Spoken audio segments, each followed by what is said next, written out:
There we go, and we should be live. Wonderful. Okay, so welcome back, everybody who's in the chat. Thank you for the bearing with the technical malfunctions, but that was my fault over here. And we're now joined by our guest, Pete Jacobs. Most notably, I would say most notable achievement, yes, 2012 Kona Ironman World Champion, gold medalist. And I saw you most recently on the Human podcast. I don't know the name of the guy who runs that podcast, but very good show, very well produced. Yep, And HVMN with the Jeffrey Wu. HVMN. And yeah, so he had a good chat with you, and I just was immediately taken back by your, your articulation on the new diet that you're rocking with, which is the carnivore diet. The reasons why you have chosen to do this. I know that it has affected things such as your skin, performance. I'm sure you get into caffeine a bit in that podcast, and I just want to go through a little bit of the accolades. Let's fill everybody in on exactly who you are, what you've done, and the reason why I love talking to high level people like you is not just for fun, but also because I feel like in the high carb, the low carb keto space, the high carb vegan space, there's this sort of gap of information, and there's a lot of, let's call them aspiring athletes. You could even call them maybe wannabe athletes. I would be falling into that category. And these are guys that, we want to look good, we want to feel good, we want to put muscle mass on, we want to perform well. But let's just say that we're not going against the toughest competition in the world. We don't have something to really force us to take extremely close consideration against what we're doing. We have no way to really validate our performance. And so there's a lot of this sort of like peacocking going on both sides. Not that this is going to be some sort of, this diet versus that diet discussion. But that's the spectrum, right? You've got like the high carb vegans and you've got the carnivores on one side and really everything in between. So I do want to share with people a little bit more about, what you've done, and maybe you'd be best at giving that intro. So feel free to take it away and let them know. Where can I start? I started having fatigue when I was a teenager, but was always like pretty good at swimming, pretty good at running. Didn't get into triathlon until I was about 18 or so. Then did a 4-year landscape apprenticeship and realized, I wanted something to really test my skills at. And triathlon seemed the best fit for me. Endurance triathlon, that's sort of what I fell into.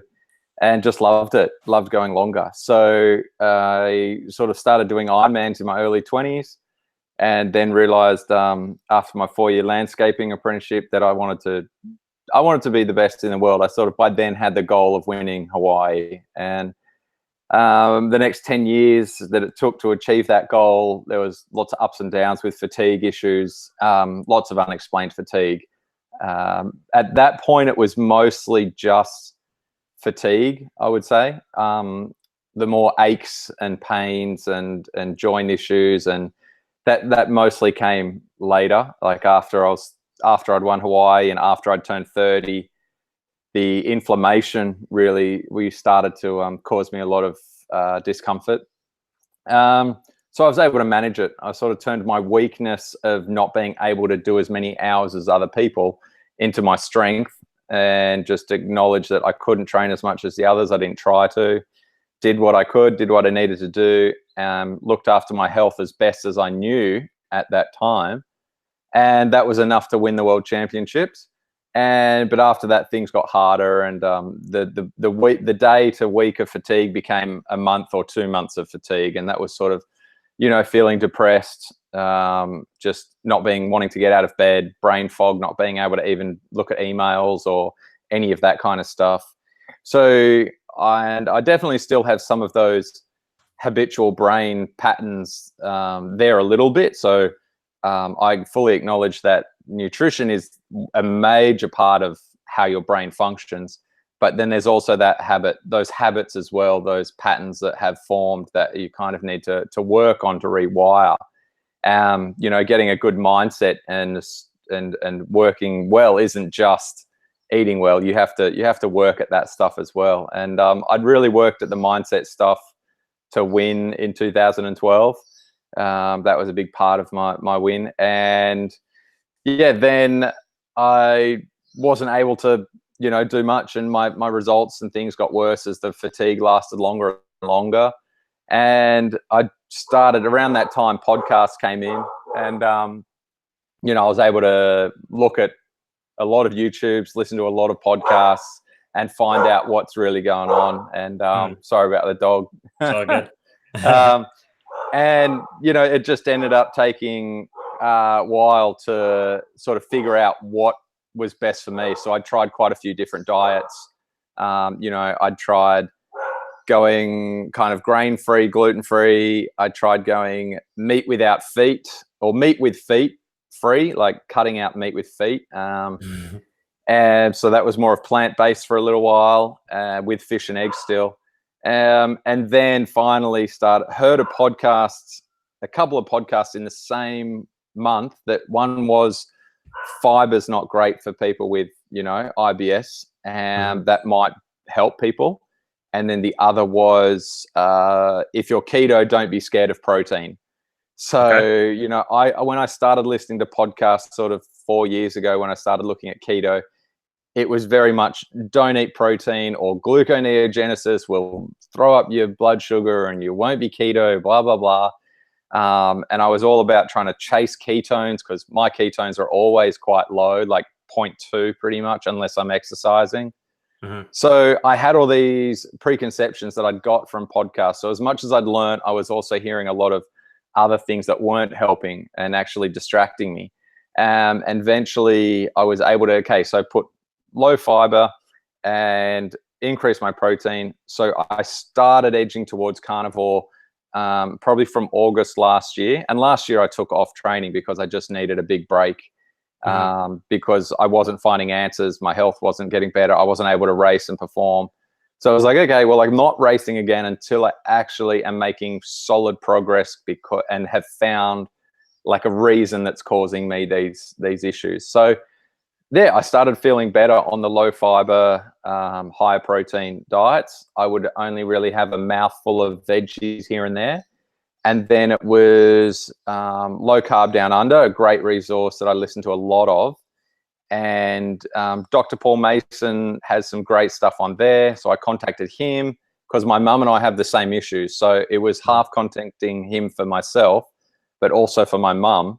And yeah, he called me back and said, you need to go 100% carnivore, cut it all out, cut out, whatever you're still having, which at that point was really just like coconut cream, cacao powder, coffee. I was on the decaf, but still any plant. And I went, oh, okay, done. And the issues I'm still having a little bit, I have just found out definitely 100% I need to stay away from dairy.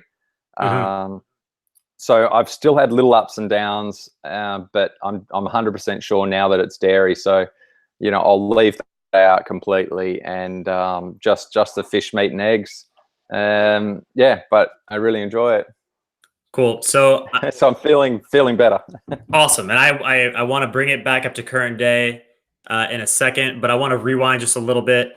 So obviously, 2012 is your huge win. You talked about mindset. I know that you had some mindset coaches, and you did the love ceremony with yourself as you're running, and you're bringing it all together. And I thought that was so cool as I was listening to that. But when we talk about, like, you got so close to the win, like 5 years in a row, you had, I think, 5 years in a row, top 5 finishes, if I'm not mistaken. 4 years top 10. Yeah, just 4 years top 10.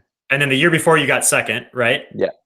And that was when you told the story about having to stop in the porta potty mid-run, which is insane. Like mid-race, you have to relieve yourself because the IBS was so bad for you. Not to bring up the old memories. But but so, it's crazy. You're the super top performing athlete, but you weren't feeling that good. You had IBS symptoms. Like, what exactly were you eating back then? Was it like, I don't even know what the standard triathlete diet is like, but could you fill us in on what you were doing back then?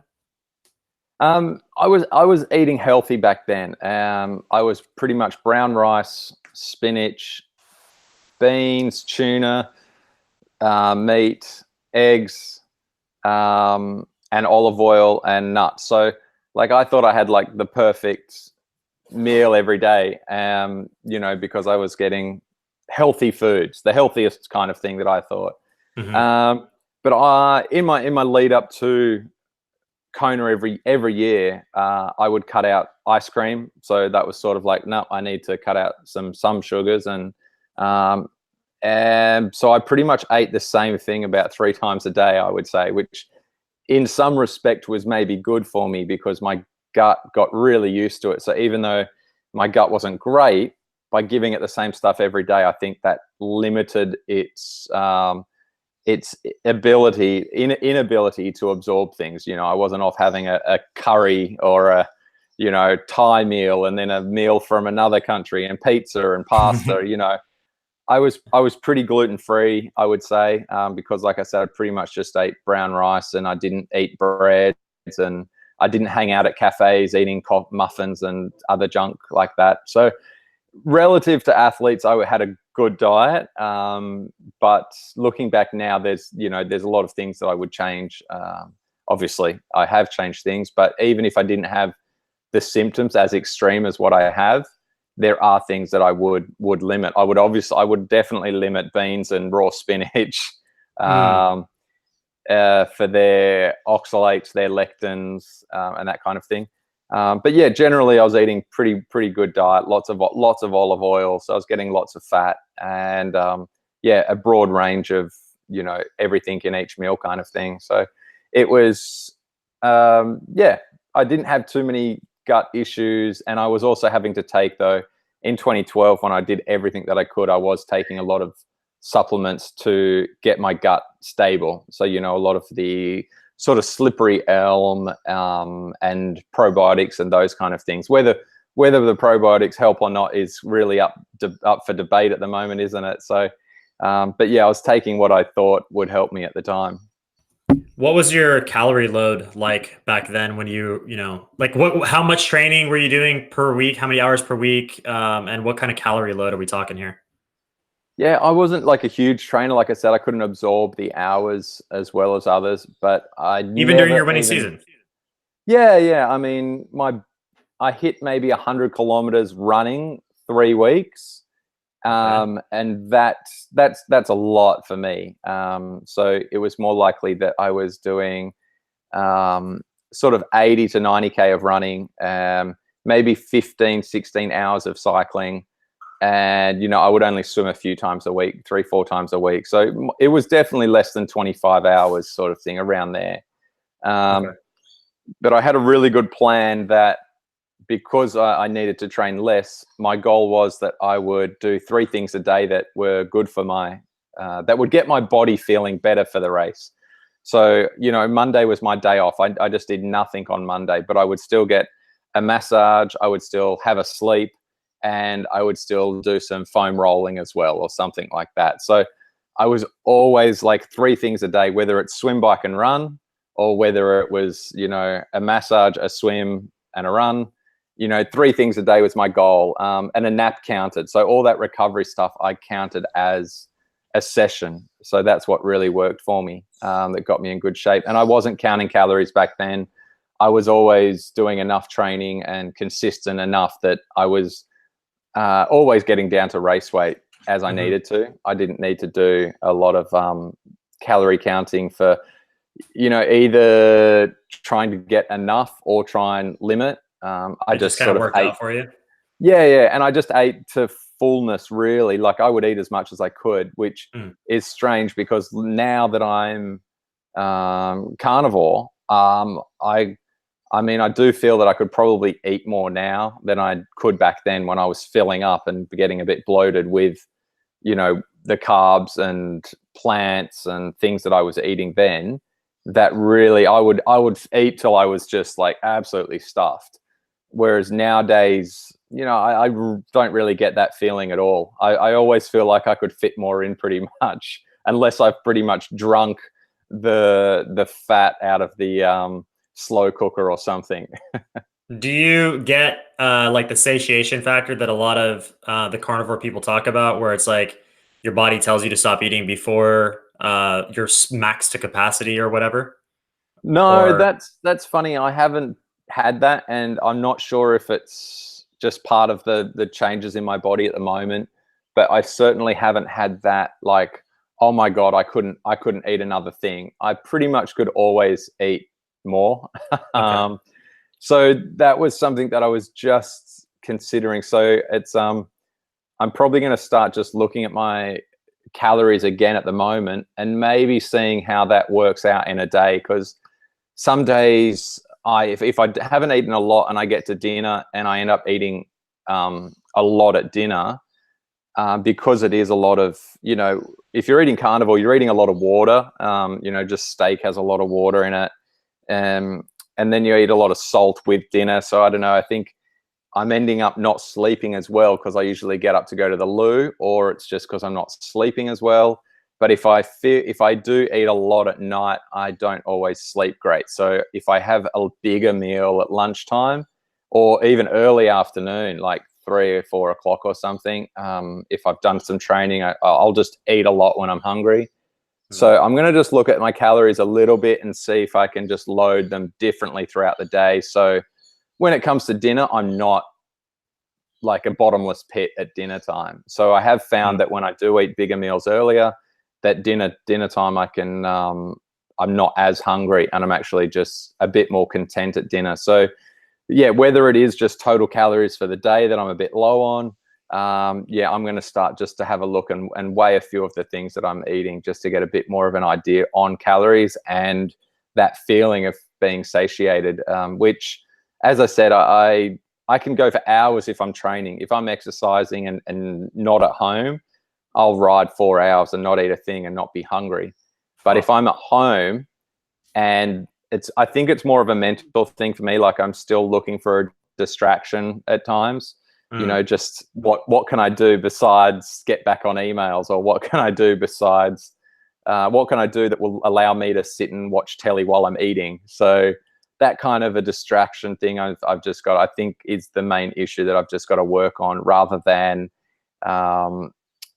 like I said, it's more just about a distraction for the brain. If I'm busy, if I'm training, I'm not hungry when I'm out. So that's where I do feel that same sense of satiation that all the carnivores and keto people talk about. If I'm doing something, I'm not hungry at all. Mm. Even if it's not exercising, even if we're just out and I'm not around food that I can eat, I'm not looking at other people's food going, my God, I'm starving, I wish I could eat that, because I don't see their food as what I can eat. It's not my food. So yeah, I definitely don't have those cravings. I think it is more of a distraction, and potentially my body saying, I want more of this or that. So I will start checking again.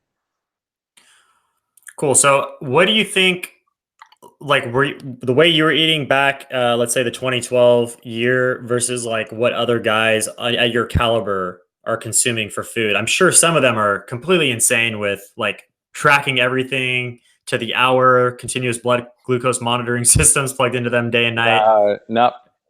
Not you, but what do you think is like the general triathlon? Like, if you could name macros, or what's like the triathlon diet? Because if we're talking like bodybuilding, we know it's just like 1 gram a day of protein per pound, 1 gram per pound a day of protein, right? So if you weigh 150 pounds, you're eating about 150 grams. That's like the foundation for that diet. So what would you say for triathlon? They definitely are on the carbohydrate train. They love their carbohydrates, and the athletes that do well and it works for, they're very like defensive about the low carbohydrate movement. Hmm. So it's funny, because no one's trying to tell them that they should change what they're doing, and yet if they see that somebody else is doing something different, they're really defensive. So it's it's definitely, everyone's still on the carbohydrate train, and they eat a lot of it and believe that that is the source of energy that will allow them to train better.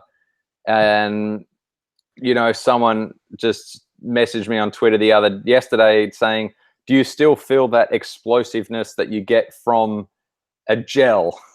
And I was like, well, I've still got glucose and glycogen in my body. It's not as if it's not there. It's there, but I don't have to eat it to get it there. So it's funny, everyone still has this perception of the more carbohydrates that they eat, the more energy they will have. So it's quite, a lot of people just don't understand it. And, to be honest, I didn't understand it all, a year ago. And focusing on the mitochondria and the cellular mechanisms that are going on in the body the last year, it's been really fascinating. And I've learned a lot about what energy means. And even as much as I was doubting a little bit, like if I didn't have to be zero carbohydrate, I still would have been experimenting with, maybe this day I need to do a carb load a little bit and recover from that session with carbohydrates.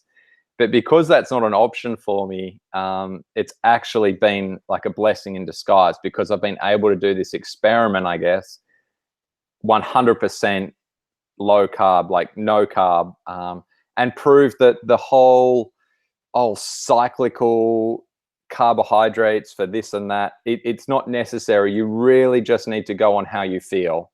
There's no, you need this or you need that. It's, if you feel better doing it that way, fine. But if you feel better doing it this way, great. And if you're having any sort of issue, then we need to change it to something else. Yes. But a lot of people will not put their issues down to diet. A lot of people will not say that their injury was anything to do with diet. And so I look at them now that the way that I understand things and have learned quite a lot, and will know that, if I look at, say someone's gotten stress fractures, which happens a lot in our sport, people are training so hard that they're depleting their bones quite a lot of proteins, and then they're eating quite low protein as well. So a lot of people that eat a high carb diet, they're generally eating a lot of vegetables as well, plants, and they're just filling up on that kind of stuff instead of eating protein, and they're getting a lot of stress fractures. So things like that, everyone is still definitely, I'd love to be able to influence the world, I guess. How if you say, the latest trend is that everyone's feeling great on low carb, then everyone would go, oh man, everyone's doing low carb. But no, to be honest, most people are still high carb. But hopefully I can influence them in from my own story and say, yes, there's a better way of doing things. If you're having any sort of issue, you need to sort of change what you're doing. And I have done the continuous blood glucose, and I don't think many other athletes have done that at all. I know one other athlete that has recently, started just doing the pinpricks for glucose and ketones, another world champion athlete. And he's just found it really interesting as well to be able to notice when his blood sugar goes up, notice when it goes down, notice when, after a lot of training, he can still eat carbohydrates and it's not increasing his blood sugar. It's not even dropping his ketones, amazingly, because he's done so much training that he's still so insulin sensitive that he's still producing ketones and burning fat. So, but for me, I had metabolic issues, definitely like metabolic syndrome years ago, that it's taken me years to get over. So, I don't think I can go back. Even if I could go back, I don't think it would be a healthy thing for me to go back and have carbohydrates, because I still think it would cause I'd still have some insulin resistance, and my blood sugars would just go too high and I would be out of fat burning. But it's great to have been forced into this experiment of no carbohydrates, and I'm still learning every day and every race a little bit more about what I can do, because even the last races that I did, my last half Ironman was a week ago, and from that one, I think I had carbohydrates when I didn't need them. And I think that negatively affected me for a little while. I think it shut off my fat burning. I think it lowered my neurological firing. And then as soon as I had some caffeine, something just switched and I felt amazing. And I was going about 5K an hour faster on the bike for the second half of the ride. Hmm. And I stopped having carbohydrates. And then I ran pretty well as well. And, so I didn't get overtaken on the run anyway. I overtook a couple of guys on the run and finished third there. So, and that was on no carbohydrates for the back half of the race. So when I had the carbohydrates in the start of the bike, I from the testing that I've done, I know that my blood sugar increases when my heart rate increases, as it would most people. Your stress hormones will release glucose from your glycogen stores in your liver. So I think that my blood sugar was already probably would have been low fives, which is more than enough already.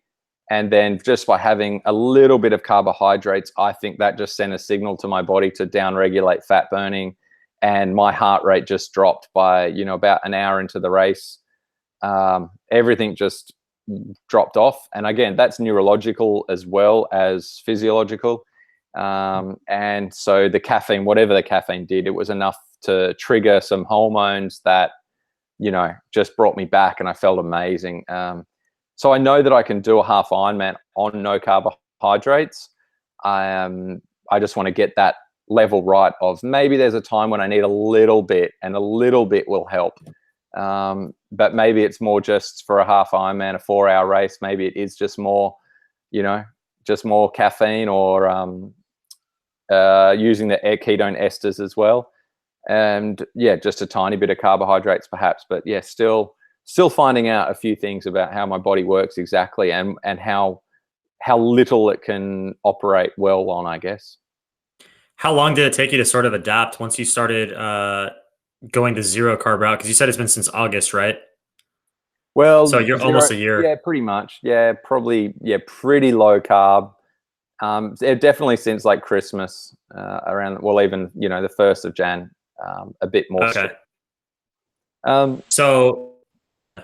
Well, I was keto for a good year and a half, maybe before that. And I put on weight, however, on keto. And that would have been because the plants were still causing inflammation. I was still achy. I was still, feeling lousy, still getting really fatigue issues. And I then went more carnivore. And I don't know, the adaptation process isn't over yet. I think it's still occurring. I think my body is still changing as I find out different macro percentages. I'm still playing around a little bit protein fats because I, really thinking at the moment that the high protein works really well for me. But I just want to play around and try and get some more accurate numbers on the macro side of things. And even the type of protein as well. I've got a pretty good mix at the moment. I eat probably a large tin of fish a day, a bunch of eggs and a bunch of red meat every day. So I got a pretty good mix, and I have the organ meats in there as well. But generally, and then I would say it's tough because I was chasing ketones for a while, trying to have a lot of MCT oil to get my ketones up and that kind of thing that was pretty pointless because I was just consuming a lot of calories that were doing nothing for my nutritional requirements. My ketones may bump up a little bit, but that didn't mean that I felt any better. It didn't give me energy. I don't feel much different when my ketones go up or not. At point 2, people would say I'm not even in ketosis, but I'm in ketosis. I eat no carbohydrates. I feel fine. My blood sugar can drop to low 4s and I don't even notice it. So yeah, I'm definitely in ketosis, but I just am only producing as much as I need. That's what I believe anyway. I'm just efficient at only burning fat when I need to. And so that's why I think I can operate on a low level of fat burning. So I'm probably not even using that many calories in my training or in my day-to-day. I guess that would be maybe how it works. I'm not sure. Where the ketone levels is still a bit of a gray area, but maybe you would assume that somebody who's having more ketones has more ketones in their blood day to day. That would mean that they're burning more fatty acids throughout the day as well. So their metabolism might be a lot faster because it's just using more fat for fuel throughout the day. So I don't know. When I use more fat in training, that increases my ketones just because the byproduct from the free fatty acids, that I'm burning more of, increases my ketones. So yeah, it's still a process of adaptation, I believe. And like I said, I was coming from a long line of many, many years, like since a teenager, of metabolic syndrome since a teenager. Looking back now, unexplained fatigue. I think my blood pressure was always high for someone who was young and healthy and fit. I think my cholesterol numbers were always a bit strange when I was really young. So even that might have been a little bit of a signal for something, even though nowadays, I would actually look at what type of cholesterol was the problem, because we all now know that cholesterol's not actually a bad thing, but would have been interesting if I knew what was happening back then a little bit. I had IBS problems since I was early 20s. So, I had a lot of metabolic syndrome type problems that, you would say, yeah, you're a candidate. So, we're looking at about 20 years basically of those symptoms. So that's a lot of work to reverse. And obviously my hormones were shot, low testosterone, high estrogen, cortisol out, so all of those hormonal factors, like I said, the adaptation process is still going on. And definitely even just trying to get better sleep each night by changing around when I eat foods and what type of foods is going to help as well. So yeah, it's still a process. Absolutely. How do you feel now, like performance wise? Is there any, like those guys, your buddies or whoever was like, do you still feel powerful? Do you still feel that explosivity when you're on carbohydrates? Like, how do you describe the difference in feeling, if there is any, when you're utilizing carbs, gels even? Can you get a little more into that? Like when you actually do use gels during races, or how you partition that stuff? Yeah. I don't have the explosiveness that I had, but that's pretty much just because I took a year off training. The adaptation process is quite slow for somebody who's, isn't 100%. You're always, 2 steps forward, 1 step back a little bit. I have still done some hard training that I have overdone it a little bit. I've now gone back to, okay, I'm just going to do just base work, just the aerobic math for a long time, and really get this massive aerobic ability back and improve all of those side of things. So, but I've done some hard, when I did a little bit of overtraining in terms of just a couple of sessions that I pushed the threshold too much. Yeah, I was riding your sort of 6-minute efforts as good as I could possibly have thought of riding. And the same goes for 1-minute efforts, 2-minute efforts. So for me, it's much more of a, I'm happy that I believe and I know that I can still do what I need to do. For explosiveness, it is much more of a question of that I've just haven't done the hours in training since having a year off and getting older. And having gels do nothing for me. They actually make me slower. Like I said, they will actually, the heart rate goes down. Yeah, they'll just send my body into a little bit of a shutdown. I think they'll increase the insulin even while I'm training potentially, but it shuts off fat burning, I believe, in me, because I am so fat adapted now. It's not that I can't utilize glycogen or glucose, because I am using it. It's just that I'm producing enough internally, and I'm using up the glycogen in my muscles and what's released from my liver, that I have enough glycogen there when I need it. So it's certainly not a matter of, you lose the ability to burn glucose. It's not that at all. I actually just need a lot less of it, and having some isn't going to help me have more energy. And as you look into energy, it's like, that's not even part of it. You know, even explosiveness isn't even, it's just all ATP. Like, to do a 7-second sprint, that's actually just the ability of, are you able to fire your muscles at that rate, which is much more of a neurological factor. Like I said, through training, through activation, whether it be, you know, heavy stuff in the gym, those kind of activation exercises, or whether for some people it's just having a heap of caffeine, but it's neurological activation that gives you the energy. And so, you know, I'm working with a guy at the moment though that is not fat adapted at all, and he's an athlete, and he's still getting a little bit of the shakes when his blood sugar's going up and down all day.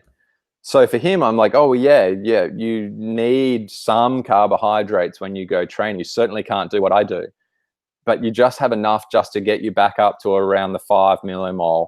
Not that you don't want to be shooting for a whole gel at one time, which that whole heap of glucose at one time, it's just going to send your blood sugar higher than you need. It's going to shut off fat burning adaptation. You know, so for him it was like, oh, a little sip every, you know, over an hour or two. And so you're just getting a trickle in. So you're still getting the blood sugar levels that you need for your brain to just stay, you know, safe and happy. And then you're still going to be able to get some benefits of fat burning adaptation in training also. So there's definitely things that you've got to weigh up and approach things at the right level at the right time. So like, you're not scared of the classic bonking effect while you are riding a bike for, let's say, 2+ hours really hard? There's no like fall off period for you or anything like that? Excuse me. No, like I said, I did a race. Excuse me, the water went down the wrong way. I hate that. Last Sunday I did a half Ironman, and I had a little bit of carbohydrates at the start of the bike, and it didn't help. Then I had none from the second half of the bike all the way through the rest of the race, and That's I amazing. didn't bonk. And then, of course, afterwards, I crossed the line, and I'm not suddenly, you know how people might be able to push themselves to the finish line, and then they faint. Then they feel really weak. Well, I crossed the finish line and feel exactly the same as I did when I'm racing now. There's no suddenly like, oh my God, I've made it here, and then my blood sugar just drops. For me, so, you know, I didn't eat anything. I don't touch the Coca-Cola at the end of the race or the Powerade or any of that junk. You know, it's probably another hour until I get to my bag, which was a tin of mackerel. And I just hoed into a tin of wild mackerel an hour later. And then, like I said, that's it. I don't eat carbs again, and I feel fine. And 3 weeks earlier, I did a half Ironman as well. This one was in Japan, and I was riding really strong, and I was pushing hard on the front group. And then a couple of guys got away. We were in the second group, and we got sent the wrong way through a corner. And this was about the 70K mark of the bike ride. And by that point, because I'd been feeling good the whole time, I hadn't touched carbohydrates. I was just using the ketone esters. And when we went the wrong way and lost about 5 minutes, I was like, okay, well, this is now an experiment that I'm going to do. How do I feel on no carbohydrates? Partly because I wanted to do the experiment, and partly because I wasn't going to risk giving myself any leaky gut symptoms from the carbohydrates, the starch, in a race that I didn't need any extra performance potentially in any way. So I was like, okay, I'm going to have nothing. So then I rode the rest of the bike ride, and then I jogged the run with a mate and just chatted, because obviously motivation was low because we were, you know, several minutes back. But I jogged the run, and so I finished up a bit over 4 hours, and I'd had no carbohydrates the entire day. You know, I don't even know if I had breakfast. If anything, I'd had an egg or two, but that was it. And so, you know, no carbohydrates the entire day. I'd pushed hard for most of the half marathon, or most of the half Ironman for the bike leg at least, and then jogged the run at a more moderate rate.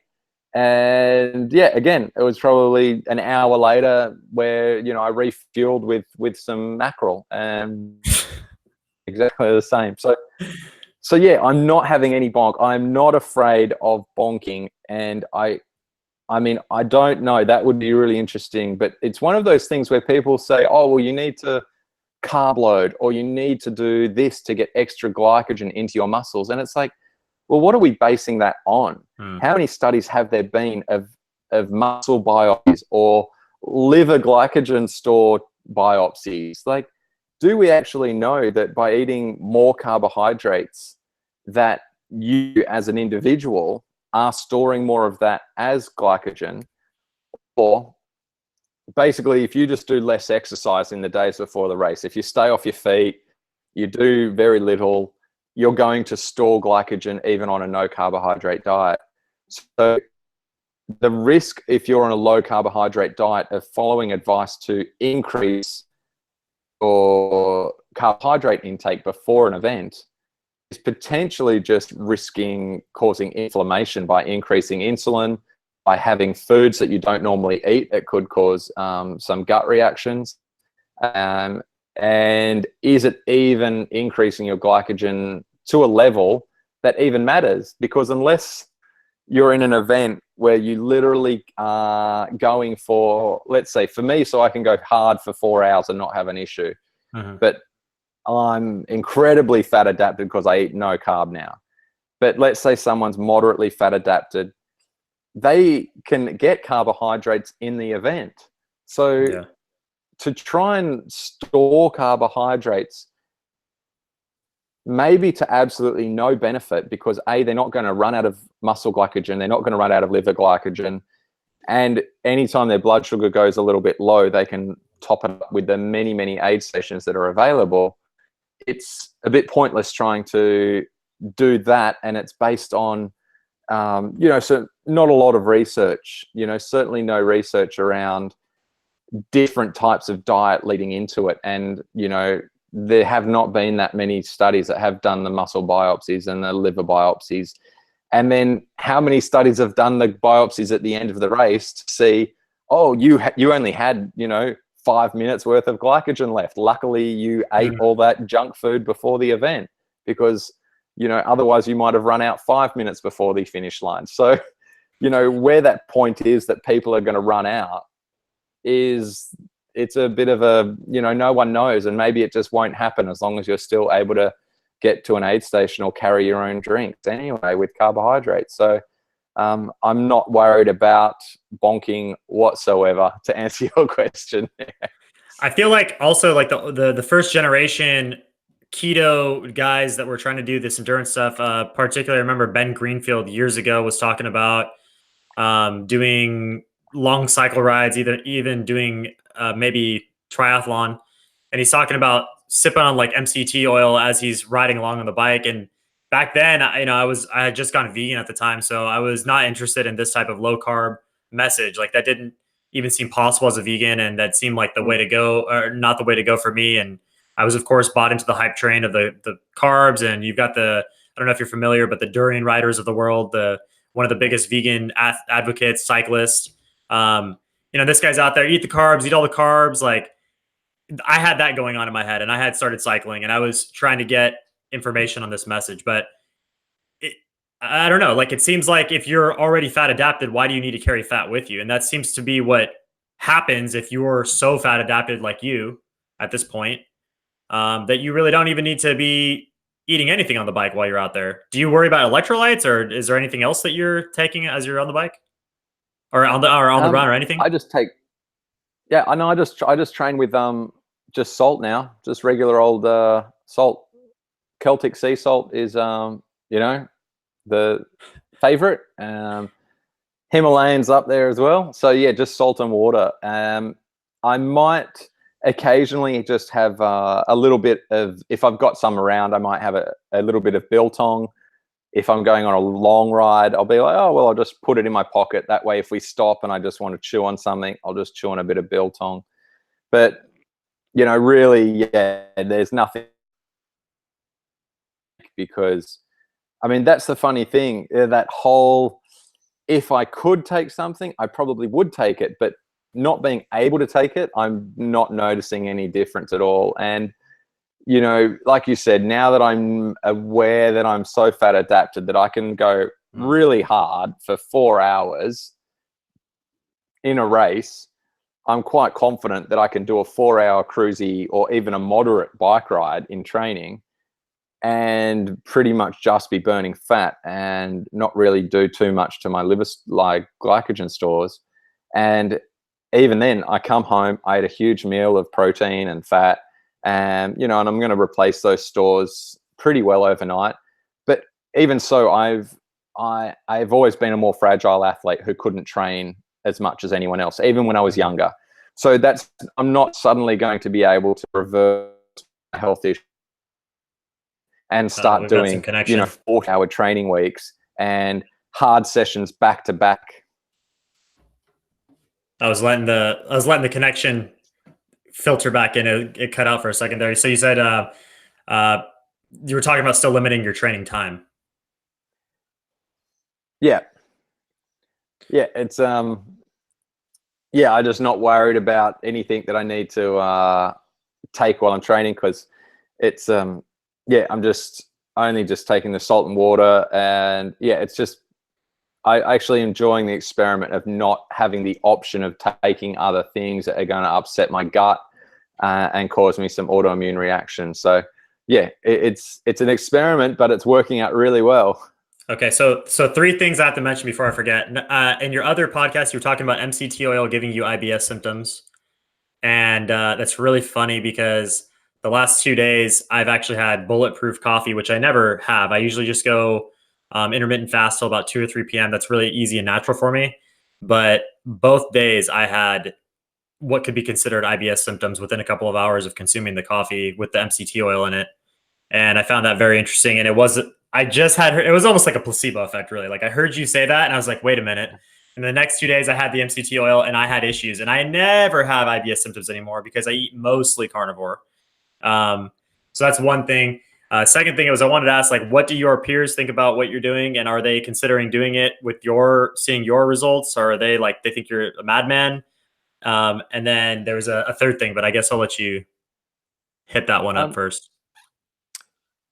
Yeah, I mean, most people still have the fear of the cancer from the meat. You say you're eating a lot of meat and they go, oh my God, you're going to get cancer.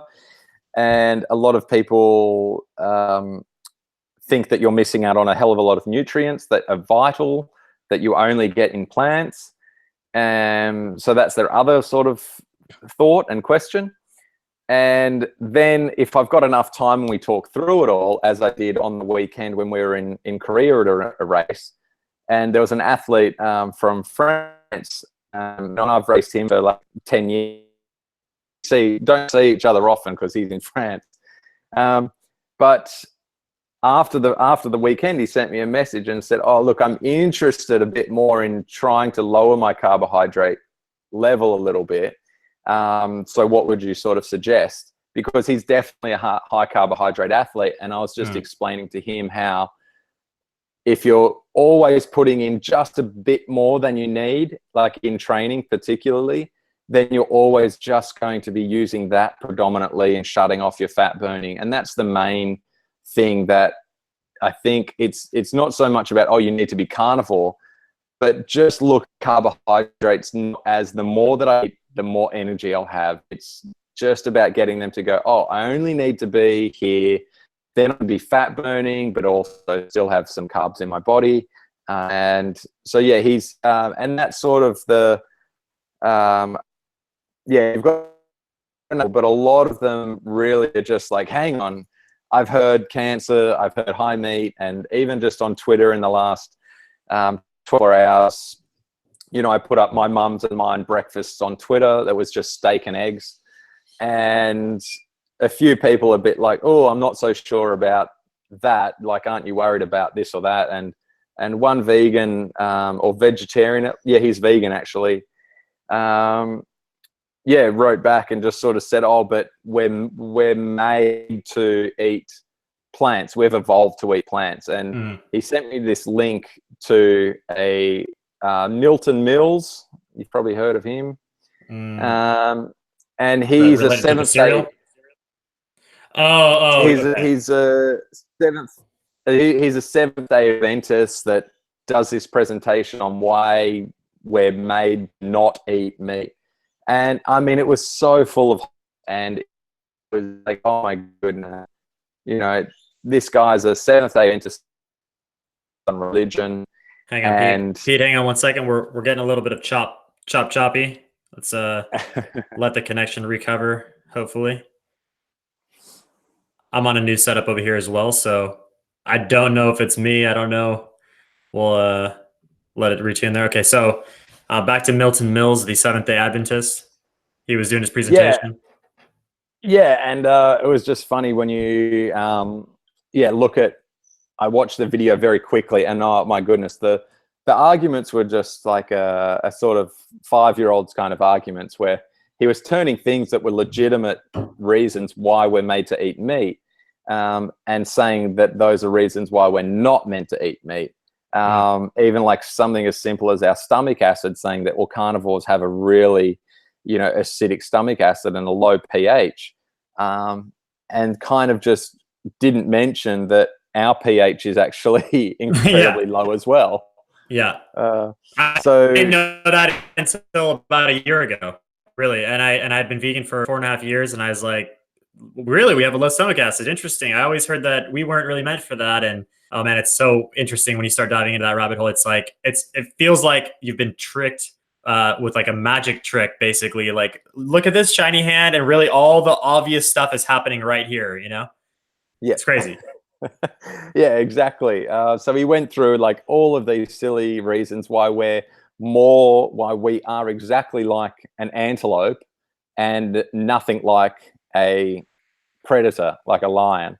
But really the arguments were completely, just a bit of a joke, because it was just him saying what his beliefs were. And, it's pretty crazy. And so this guy had totally bought into this presentation and was totally convinced that this guy said, yes, we're nothing like a lion. We are absolutely just like an antelope.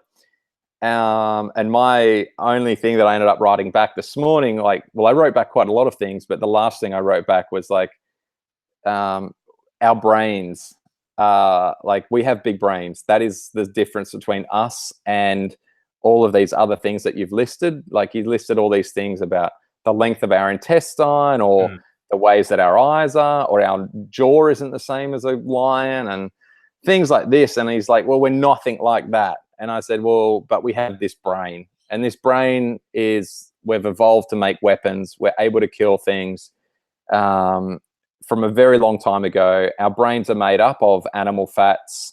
There's a lot of things that we've evolved because we ate animals, and able to eat a lot of calories from fat and protein that built our bodies. It's just, so yeah, as you said, I even went meat without feet for a year, and that was quite interesting, because I picked up a couple of books, flicked through them, and as someone who's been searching for answers for like 20 years, and you read that, oh, inflammation is caused by meat, and you don't even look for the science. You're just like, I'm on board. I'm going to give that a go.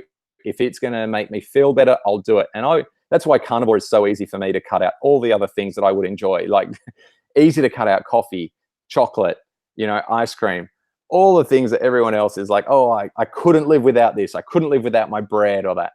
For me, it's like, if you've lived with a bit of an illness for any length of time, particularly like an undiagnosed thing that just makes you feel unhappy a lot of the time, it's very easy to do anything. So easy for me to cut out all that stuff. You get desperate. So you're talking to the right audience, P. I kind of just want to explain to you, like, my audience isn't necessarily like athletes. They're not triathletes. A lot of us have come from the vegan side. There's a lot of vegans in my chat right now that are looking to basically see where I'm going to stumble with the stuff that I talk about. But the problem is that some of us were very well documented with what we ate. I had the same sort of stomach issues that you described from eating plants, from eating that stuff. And the more I go back in the plant direction, when I just want to play around, because I want to be a normal guy too. I'm not training for anything. There's nothing specific holding me back. I can go have a burrito with rice and beans and shrimp, which I did yesterday, right? But I know that the more I push in the plant direction, the further I get away from the meat, by far, hands down, systematically like clockwork, my digestion gets worse. And that makes me unhappy because it's something that's almost aggravating you, some low level inflammation that's going on in the gut. You're just like, you don't have that sense of complete relief where you can just be focused on whatever you're doing, move throughout your day with ease and freedom. You're kind of stuck with this like low level sickness is really what it is when you have digestive issues. And the sad part is that a lot of the 100% plant-based eaters are living with those issues. And and something you said earlier is you need to be able to try something else. If it's not working for you, try something else. Well, this audience, unfortunately, some of them are stuck in based on, the ideologies and whatnot. They can't try something else. And that's like, they try and use athletes like yourself. Well, this cyclist guy would never do that. It doesn't work for him. It wouldn't work for him. He needs carbohydrates. Like, they're trying to always pull these arguments out of the air, and use that as evidence to stay on the path of what they're doing. And it's a very sad thing because I've seen a lot of personal friends stay struggling. Some of them have stepped out of that mindset and are now doing way better, thankfully, myself included. Like I'm so happy every day. There's no reason for me to be as happy as I am some days. I'm like, damn, I feel good right now. What is this all about? And that wasn't the case, about a year or 2 years ago. I was always searching for the new thing because I was getting desperate, doing things like juice fasts and stuff like that.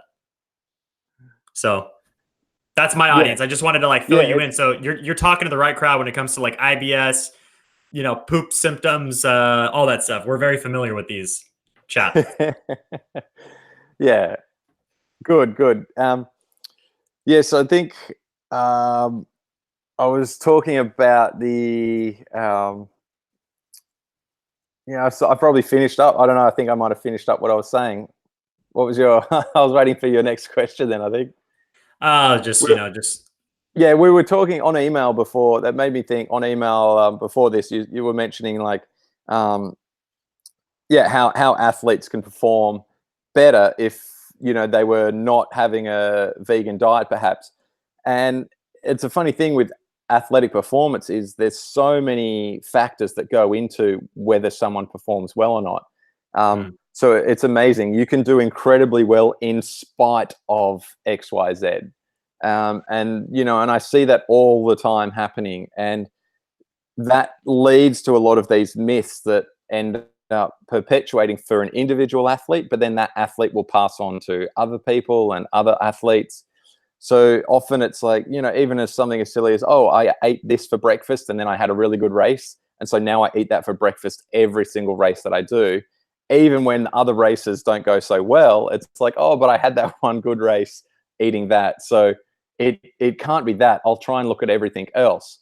So it's all about just trying to keep an open mind. And even when you believe that something is doing you good, still you must question it. And so that's what I'm really, really learned in the last couple of years is that I need to A, keep a really, really open mind, B, be really, really tolerant of people's choices because, yes, the thing that I think is the issue may not be the issue for them. And it doesn't even matter. You can bump into somebody who it's so obvious, that they're just eating a high carb diet and they'll say to you, oh, I really just want to lose my gut. And you're like, oh, okay, easy. I'll tell you exactly. Just all you need to do is cut out the fruit and the grains. Like, just do that. That's all you've got to change. Oh, but I just can't get rid of this gut. And you have the same conversation. Yeah, I know. I just just cut out the fruit and the grains. Oh, and like they cannot even hear the answer. Then you repeat it 3 times. So, you just have to let it go. Then you just go, well, next conversation, because we can't keep having this same conversation because you're not engaging with my response because it's not what you want to hear. So that's the same with athletes. A lot of it, if it's not what they want to hear, whether it's their diet, whether it's their technique, or whether it's, the patterns, whatever it is, if they're not open-minded and like questioning everything that they're doing, then, everyone will get stuck in a bit of a rut. And that's what I'm trying to do. I think, yeah, my tolerance is really good. People may think of me from years ago and think, oh, he's not tolerant, but now I really, really strive to be more tolerant of why people have chosen what they've chosen to do, why people are overweight, why people can't change. Like even for me, once I have a bite of dairy, like I didn't have dairy for a month while we were away, came home, my mum and dad were staying here. They'd been here minding the dogs while we were away, and there was heaps of dairy in the fridge, and I just binged on dairy. And yep, straight away, within 3 days, I'm starting to get like my skin's not good. I'm coming up with the rash. I'm feeling a bit tired. And I'm like, okay, that's the final straw. Like I'm just not having dairy like ever again because I just cannot handle it. And it's probably just the lactose. So like maybe if I have a really good month, I'll try and introduce some absolute lactose-free hard goat's cheese that's like low hormonal, no lactose, low carb, and A2 as well. So like I'll try and tick every box, but really I can't have any of that stuff. So I'm still finding out that I've got I guess it's weakness for certain foods when it's like, oh, I'll just have a little bit, but a little bit can become more very quickly. So For like a pleasure craving type of thing, satisfaction. Yeah, it's not even satisfaction. It is a little bit, but it's more of like, oh, it's there. Like I said with eating earlier, it's just like, well, it's there, so I'll just eat it. It's not that I'm like craving it. I'm not sitting there on the couch going, oh my God, I'm craving it. It's more, I've opened the fridge, I can see it. It's a distraction. It's something to eat. I'll eat it. Yeah, it's just that kind of stupid brain pattern. So I just need to go cold turkey, because if I'm not cold turkey on something, I'll still have a little bit of it. So that's the only, for me, I can't do moderation. Everyone's different. I've got this subconscious thing, and this is the way I explain how in the past when I started to go low carb, I would find that I'd be low carb, but then if there would be like a weekend, we'd go away and I'd have like a healthy raw treat that was all dates, cashews, honey, all of that stuff. And I would just have one, and then I'd buy another slice of the cake, and then another slice of the cake. And like by the time we're heading home after a couple of days, I've got a sore throat, a headache, and I just feel terrible because in my mind, I've got this damn wall. And if I put up the damn wall and say nothing is getting through, and all of that is bad for me, then that's easy. But if I have a little taste of something, my mind goes, well, I wouldn't eat this if it were bad for me, because I'm not an idiot. Therefore, it must be good for me. And if it's good for me, I can eat as much of it as I want. So that's just the way that my brain works. It doesn't do moderation.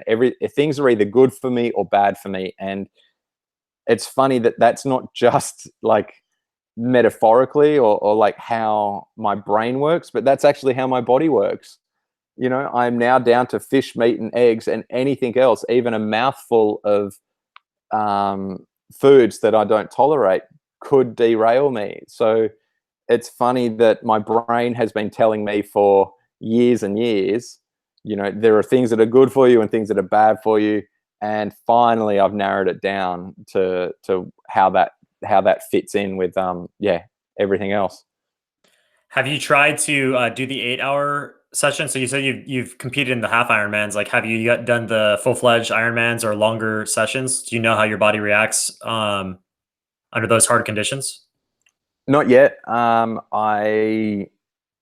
want to take a full year to build back up like a really good base fitness, and I'll look at doing an Ironman early next year, potentially early to mid next year. And so I haven't looked into what would happen over like an 8-hour session, but I'm fully prepared to be having like some slow release carbohydrates in a race when I need it. So let's say in an Ironman, after doing the swim, and the first bit of the bike is usually pretty hard, and then settling down a bit. So my blood sugar usually rises when when my heart rate goes up, the whole hormonal response to fight or flight. So I'm sure that then there would be a point throughout the Ironman where, yes, my blood sugar is dropping a bit, my heart rate is stabilized. then it could probably be like, okay, we can trickle in like a little bit of slow release starch and just for the Ironman, and that will just be enough to get me through.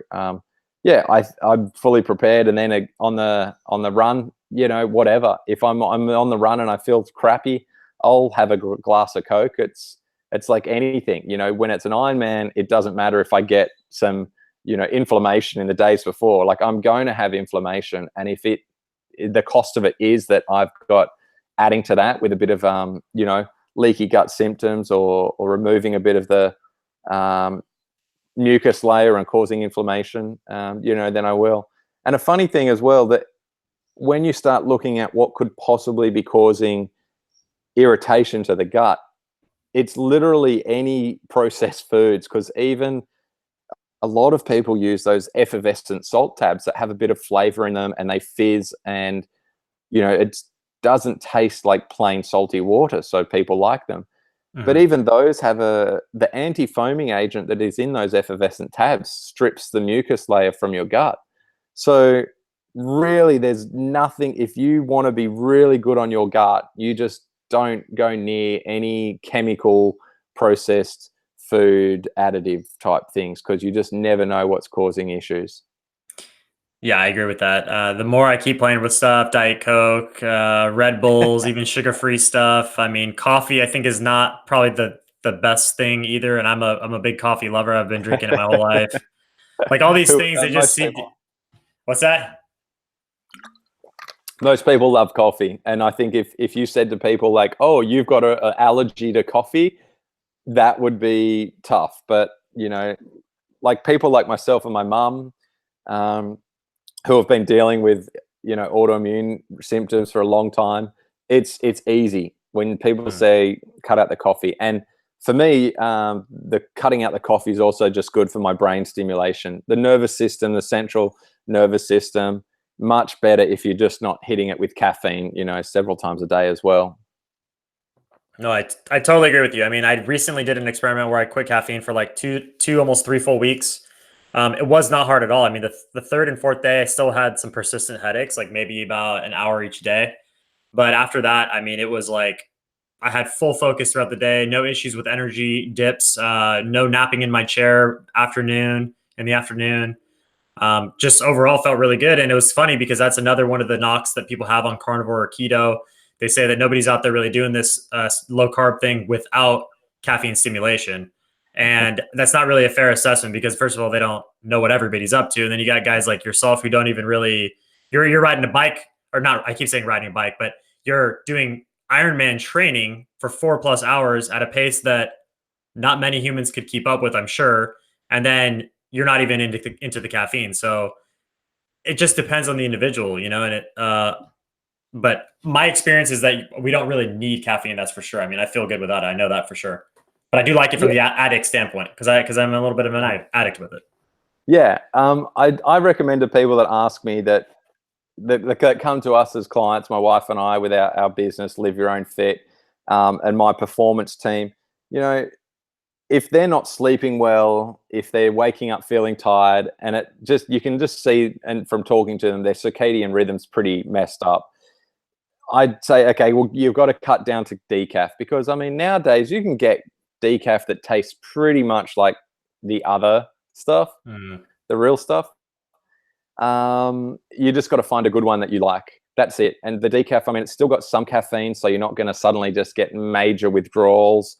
So it's a good kind of step down, and decaf will just have that better response on your nervous system. It's going to wean you off that placebo. I think if you could give someone coffee and not tell them that it's decaf or totally caffeine free, if you could get that, I think a lot of the time, if it tasted strong, they wouldn't even realize it a lot of the time. Yes, a lot of them, people are going to get the headaches, but I think when they were drinking it, they would still enjoy it just as much, but they definitely are enjoying it because they know there's caffeine in it. It's like drinking alcohol-free beer. It might taste as good. Boring.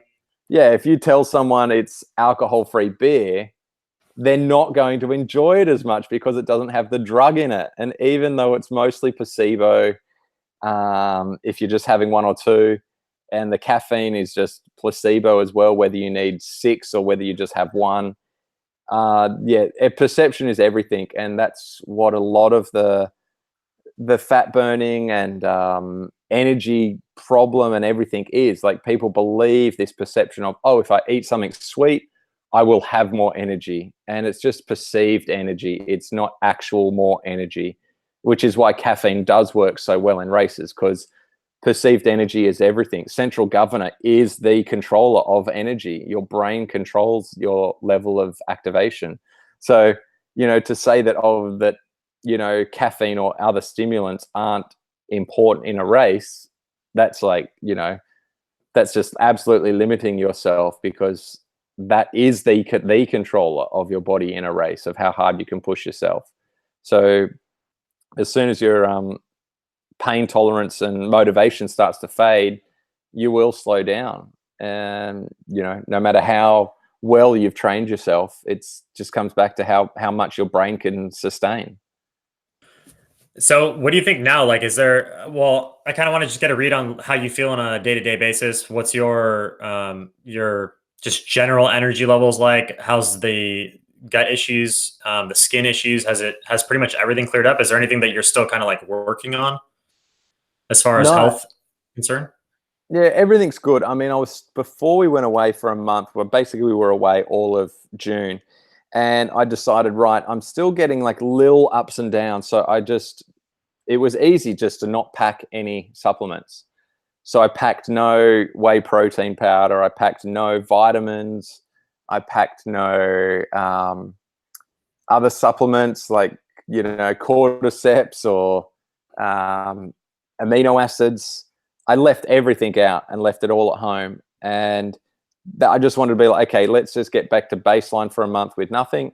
And yeah, for that month, I felt really good, other than, having to do a couple of half Ironmans that are a bit tiring and a bit of traveling. Yeah, it was great to have that. My skin was the best for a month. Like, my guts were absolutely fine, didn't even notice it. So I was really good for that month with nothing. And then I came back, binged on dairy, had a scoop of the dairy, the whey protein powder. And yeah, my guts were it just went straight through me in a few days, and my skin got a bit of a rash back. So definitely dairy's off. So other than that, I'm feeling really good day to day. Like, I've still got to learn my level of tolerance in training. I still need to just make sure that I'm not pushing too hard, because I'm still going to have, oxidative stress, being someone who has an inflammation problem and has had for 20 years. I still need to manage the oxidative stress that occurs through exercise. I still need to manage the sleep that I get. Like, if I do miss a little bit of sleep, if I go to bed a bit late, if we're out for dinner, any of those sort of things that affect my sleep, then I'll notice that the next day for sure. So I'm still quite fragile, I would say. But sleep definitely got to just stay off the dairy. Definitely need to still just get that balance of training levels correct. And that's just going to change over time. Like, for now, I'm just going to focus on aerobic and math training. And then, like, later in the season, when there's a lot of racing, I'll be racing a lot. And then when it comes to doing an Ironman next year, then my training will change again and start to sharpen up for an A race, like a really sharpen up a bit and do some different stuff there. And my mileage will be increased because I'll have had such a good base. So those things I'm still tweaking, but I'm making big and vast improvements, the last 4 or 5 months than I had done in, 4 or 5 years of trying to figure any of this out beforehand. Nice. How's your weight, by the way? Are you pretty stable on a day-to-day basis with your weight, depending on your training? How does that fluctuate? Yeah, pretty stable. When I was keto, I was like the heaviest I'd ever been, which, I don't put on a lot of weight. My race weight is like 68, and I got up to about 74. Within a few months of going more carnivore, and only having a little bit of plants like the cacao and coffee and coconut cream and things, it came down pretty quick once I increased my protein and cut out plants. So I'm now probably around 70 but if I do a good block of training, like if I do a training well for the next month, the weight will come down and I'll be 60, 69, 68, pretty easily, pretty quickly. So my weight, doesn't fluctuate. And do you think there could ever be an issue with you not being able to maintain weight on carnivore, like not being able to eat enough food? Because I see that as an issue with, for instance, myself. I do struggle to put on weight by eating strictly carnivore. I would just increase the fat. I think depending on whether I feel I need more calories or not, I generally will just have more fat in what I'm cooking. So in the fridge, I've usually got a lot of leftover tallow from like a beef brisket slow cooker or any of those roasts or something, and I'll pour all the fat. So I've always got extra fat. So if I feel that I'm a bit light on, I'll use more fat. But otherwise, I keep my just meat that I'm eating like pretty similar day to day. And, we'll just see how that goes. And then, like I said, I will really knuckle down on a few measurements over the next week and just go, okay, like let's really strip it down, have the same thing every day, see how we feel, see what how many calories this is exactly, which is always a bit difficult when you are eating, things like mince. And because I mix it up with kangaroo mince, which is a pretty lean mince. Is that stuff really cheap there, by the way? I heard you say that about the kangaroo ground beef, or the ground meat, I guess. Yeah. The kangaroo mince is cheap, and I actually prefer it to plain beef mince. It's got that gamey flavor that when you are just having plain mince, I like that flavor with it. It goes well with eggs. The plain meat beef mince is just a little bit more plainer. When you're talking plain, are you talking like no salt, nothing? Oh no, I always add salt. It's always with salt. Everything's got salt. Okay. But I just like the gamey flavor of the kangaroo, and it is pretty cheap. So that's good. And then you feel, I mean, all the meat that I can get here, I'm really lucky where I live. There's about 6 or 7 really good butchers that are pretty close by that all have sort of different cuts and different types of meat in there.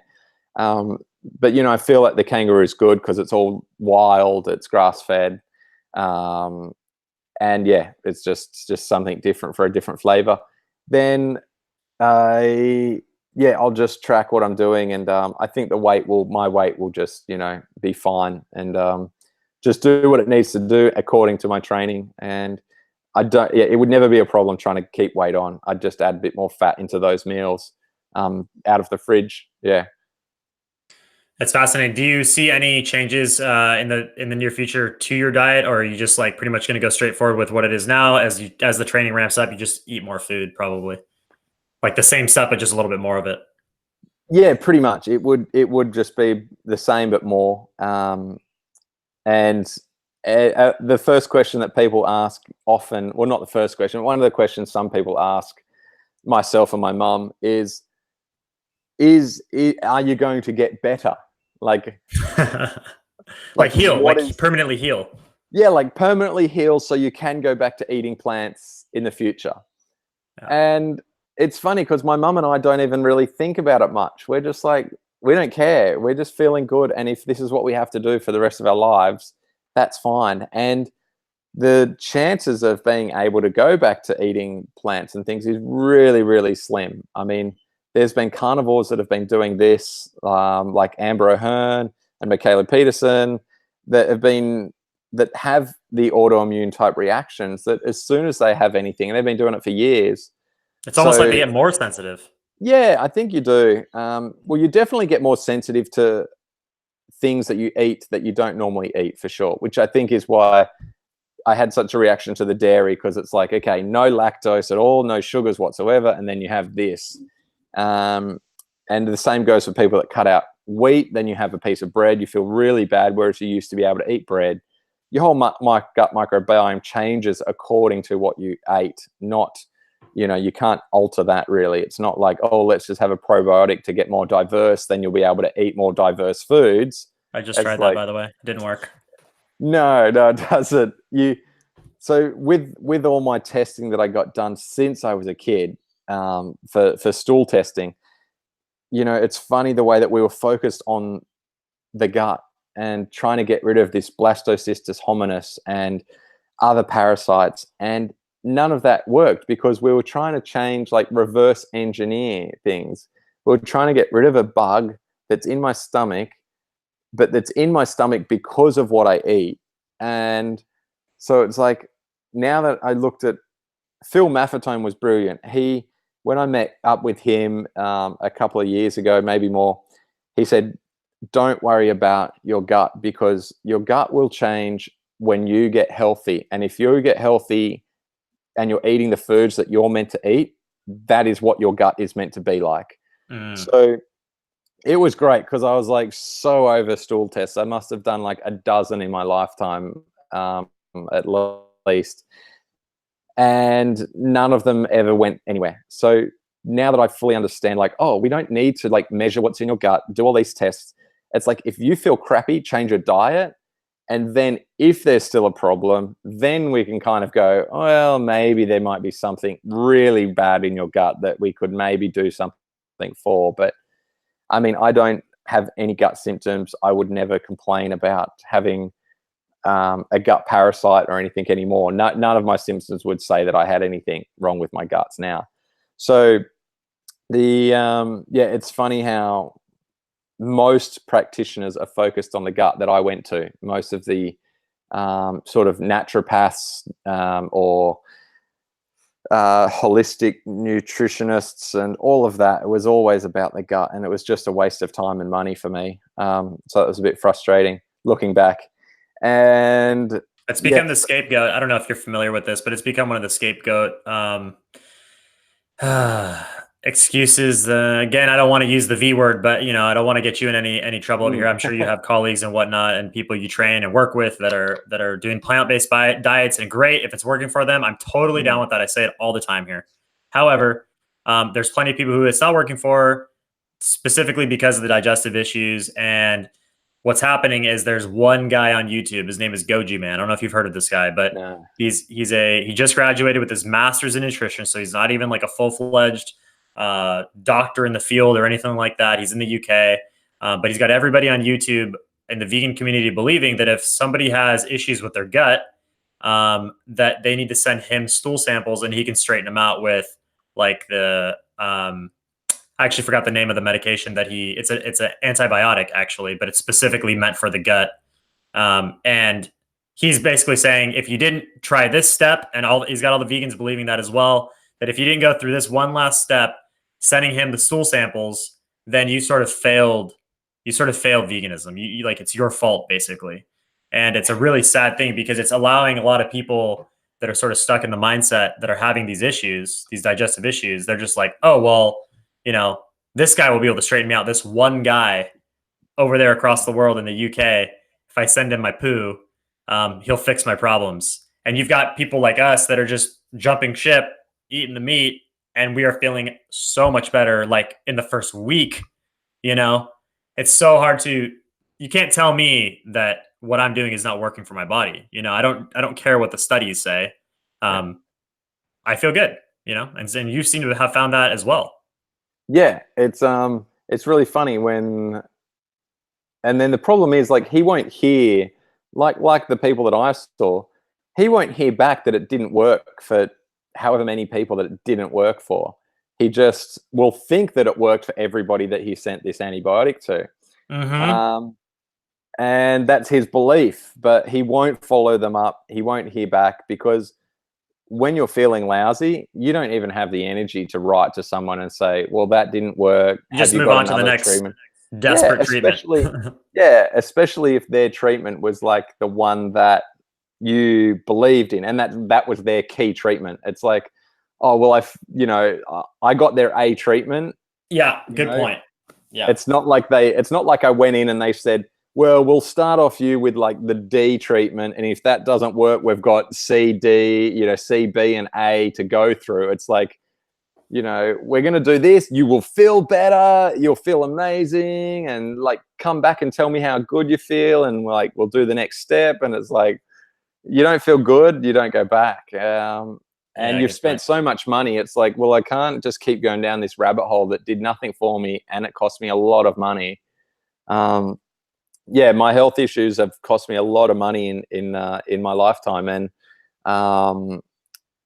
and yeah, to have found something that costs no money, you know, no medications, no drugs, and it's actually giving me all the requirements that I need to be a good athlete now that I've looked into it. Like, you know, red meat is just one of the most crucial elements for building and repairing your body and giving you the energy for ATP and giving you the muscle repair and protein synthesis, and the amount of things that's in it that work together. It's just incredible that yeah, when you really look into how it all goes, and when you've got a good doctor like I've got now, Dr. Paul Mason in Sydney, you know, it's just incredible when he just talks through things with you, and you're like, oh, like, to hear it actually come from someone who is at that level, and not just talking to a naturopath who's checking your stool sample, or just talking to a different holistic doctor who's, you know, testing you with electrodes or something and telling you your balance of this and that is out. It's like, you know, and that's taught me a lot of how to filter stuff from the internet as well, from books and podcasts and the internet. It's great that I now can filter really, really well. Like, as I said, the vegan books that I read years ago, that got me into going without meat with feet for a year. You know, if I picked them up now, I'd just probably be laughing at them, because I can just see, like, oh, okay, is this evidence-based? Where are the scientific researchers, studies? And then even being able to pick at scientific research studies now and be like, oh, okay, I can actually see the headline is the words that they're using, like may and probable, and, you know, you can just see where it's risk. like, okay, this isn't. Yeah, exactly. And starting to get a good handle on those kind of things. So I don't even need necessarily to hear it from a doctor. I can now kind of do a lot of my own research and pick through that stuff myself, as well. So yeah, such as that Milton Mills video that I watched earlier today, that, you know, was, yeah, I recommend people don't waste their time with that one. Unless you want to, unless you're like, unless you are still a bit vegan and like want to look at why vegans are, it's just propaganda. Like, not saying that you can't do it well, and people can supplement, and you can look at, this is my choice, and you can say, I'm going to balance everything out. But if you are doing for it, someone like you, it's just never going to be an option. You know, it's just like, it's a black and white case. Like, you know, plants mess you up, period. And there's no getting around that. You know what I mean?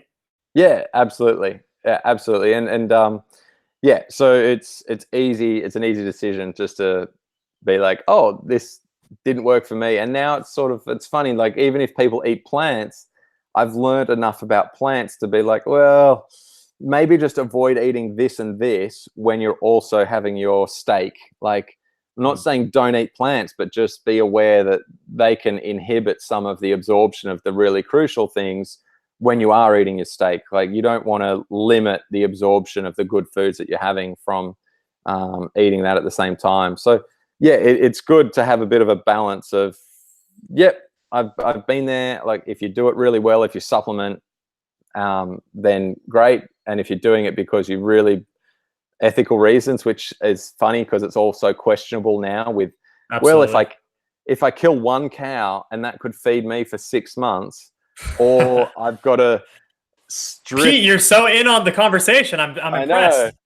Yeah, or you've got to strip the whole area, kill all the animals that live in the ground, spray things with pesticides, kill the micro ecosystems in there, and then just have these things, you know, that provide you with almost no nutrients for the sake of destroying the ground. It's and all these little animals that get put out and killed. So yeah, it's all debatable. And okay, so my one last question for you is, are you worried about the heart disease thing? Like, what do you make of that? And then I want to turn it over to the chat. So, Yeah. The heart disease, I responded with a video by Nina T. Schultz on Twitter today, which I watched yesterday, and she's just absolute legend in the area of pulling apart shoddy research and everything. And I'm absolutely not worried about heart risk from saturated fats, because that doesn't turn into oxidized LDL to the bad LDL. And by keeping my sugars low or zero, I'm not going to glycate any LDL.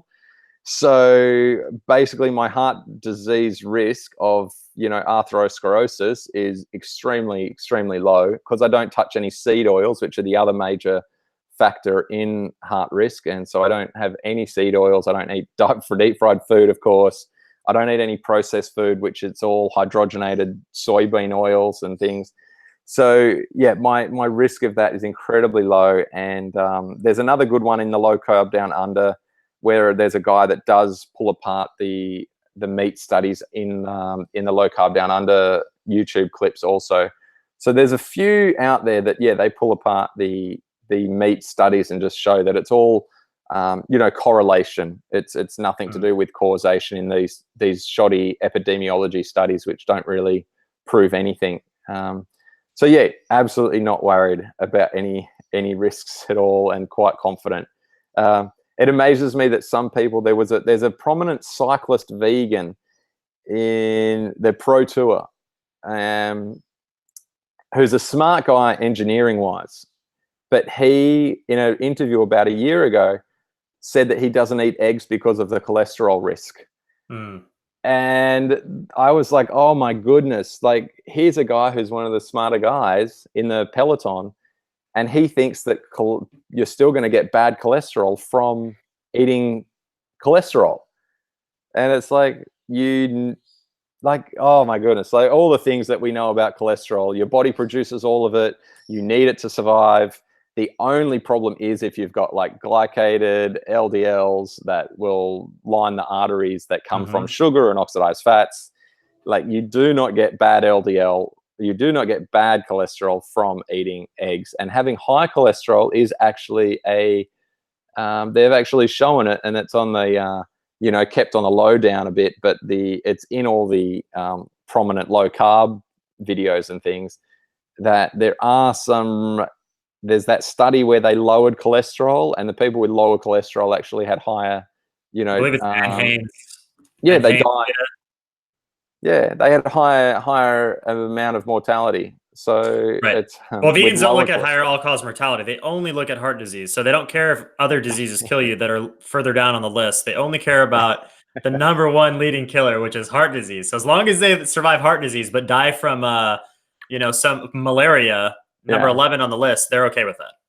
But but the problem for that is there's no research that shows that you will die from heart disease eating meat, because it's only a dodgy epidemiology study that they were still smoking, they were still eating sugars, they were still eating deep fried French fries and McDonald's.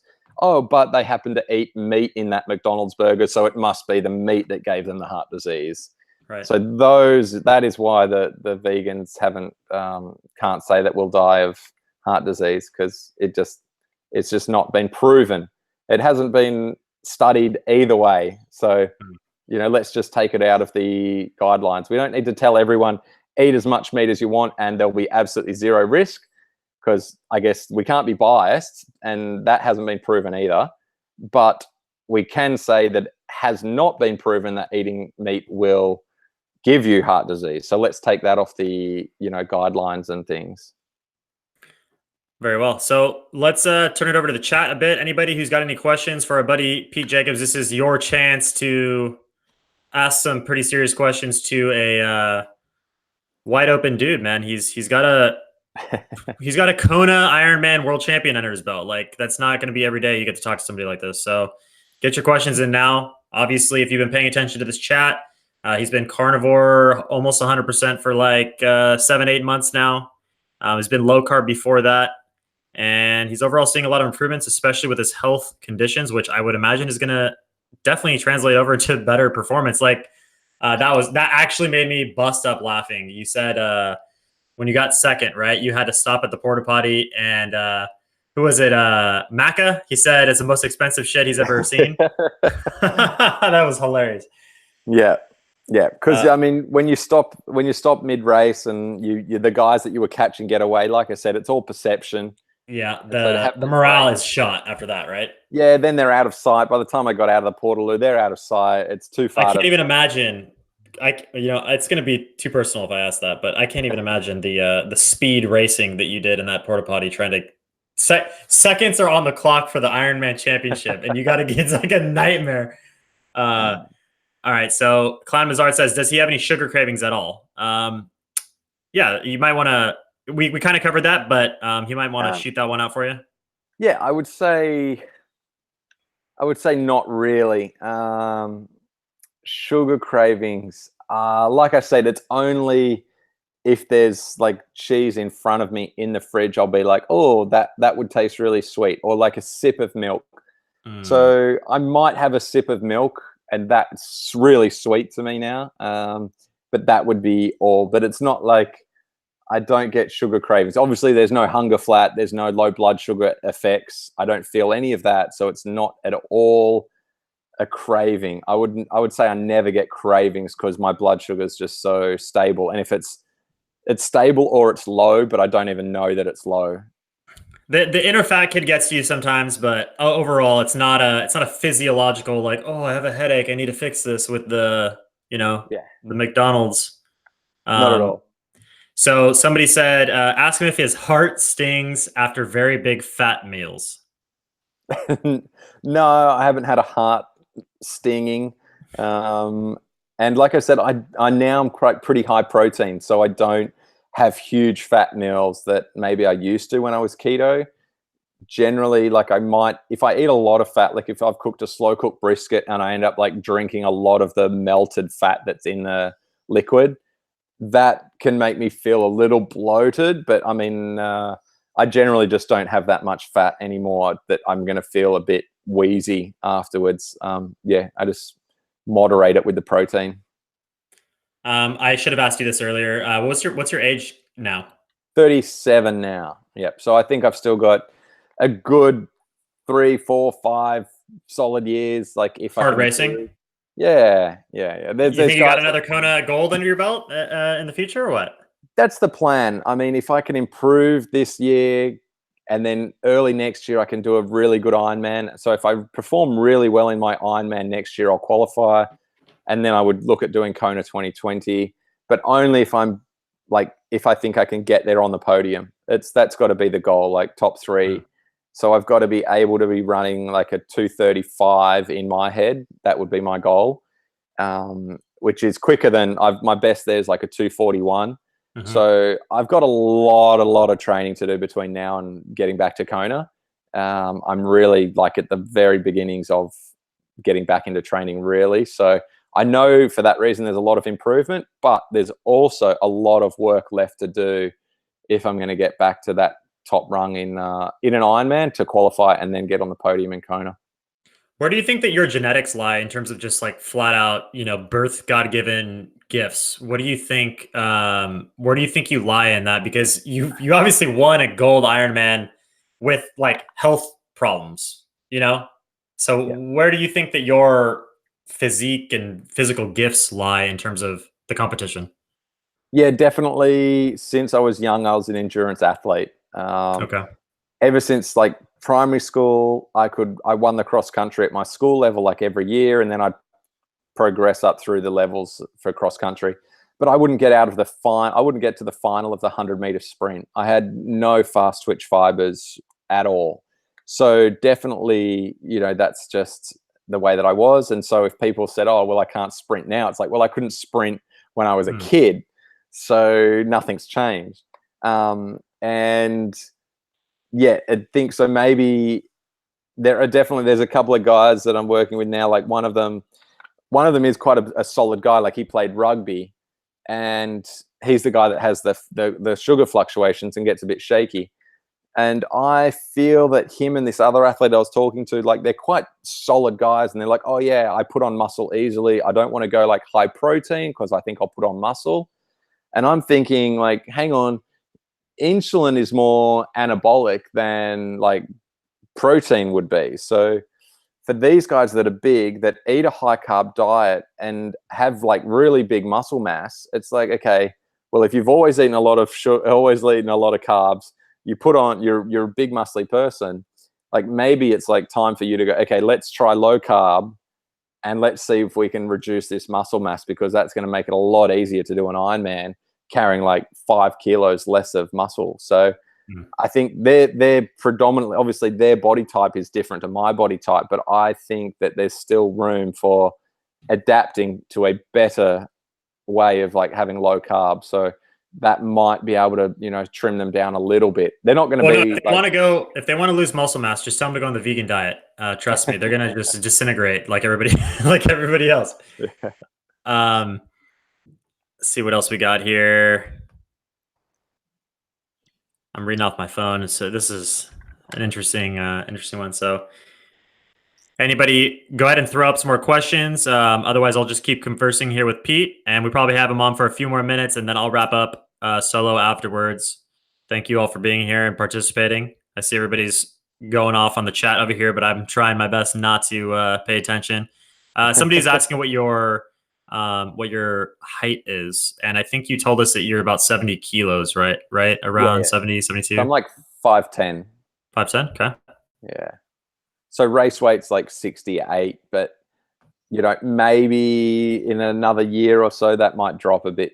You know, 67 would be like the absolute lowest. I reckon.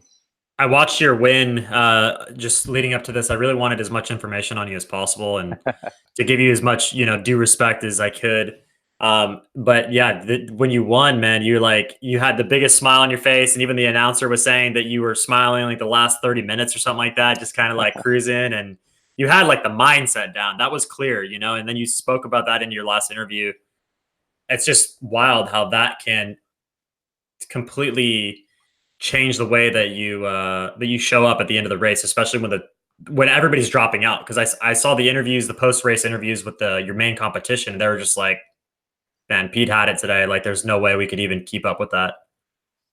It was pretty cool. Yeah, I haven't seen those guys interviewed, but yeah, it was a lot of visualization in the training, in the lead up, that allowed me to be like in the moment, to be calm, to be have that gratitude that just kept me calm, and that kept that central governor, like kept my brain safe and calm and relaxed, so that I was able to just push harder physically.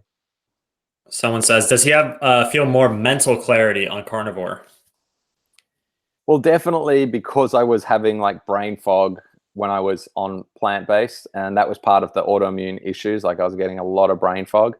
I don't like, I feel, yeah, there are moments where I'm still tired. Like I said, I'm still a little prone to inflammation after training sessions and things like that. But generally, yeah, I'm generally a lot better than I used to be. But I also need to, as I mentioned earlier that I need to also work on that mindset continually. Like just, even if it's just a minute, a few times a day, just to take a minute, just to like get in control of my mind and be in the moment.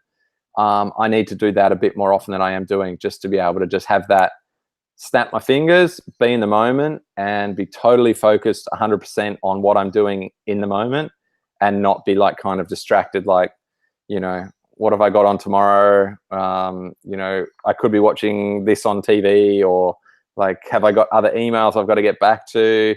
And that kind of stuff that we all experience, that small level of anxiety when we're not in the moment. So practicing that is something that I do for, yeah, just for general day-to-day clarity, but also really, really helpful on in training and race day.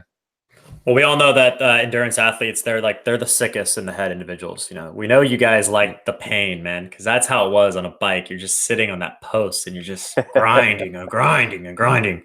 And you have to like that self-inflicted pain. It's like, it's a sick mindset. I get it.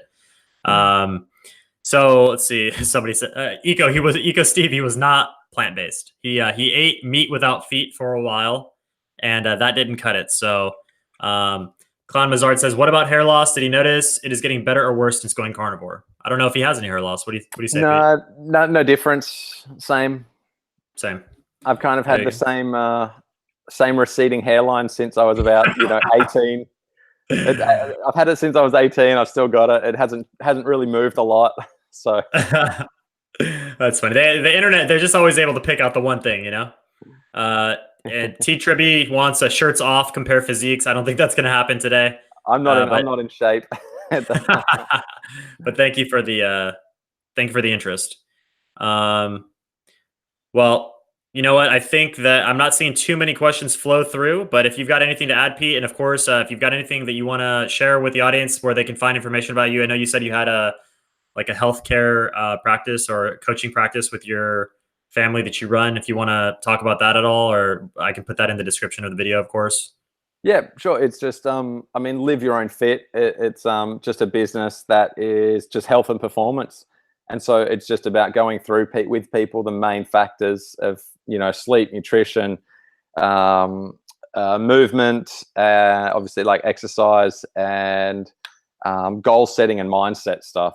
And then, the people that also want a bit more triathlon based coaching, that's kind of, we joined forces with myself, like Pete Jacob Performance Team, with my wife's Live Your Own Fit company, and we kind of add it all together and give people triathlon programs, plus the health and performance stuff that will help get them, feeling and performing better in any way. But most people come to us that have a bit of whether it's like just getting off and doing a 5K run, or whether it's they want to do like an Ironman, and improve their PB. So we've got a wide range of people. So it's just really great to be able to share a passion with people that are like really interested in feeling better.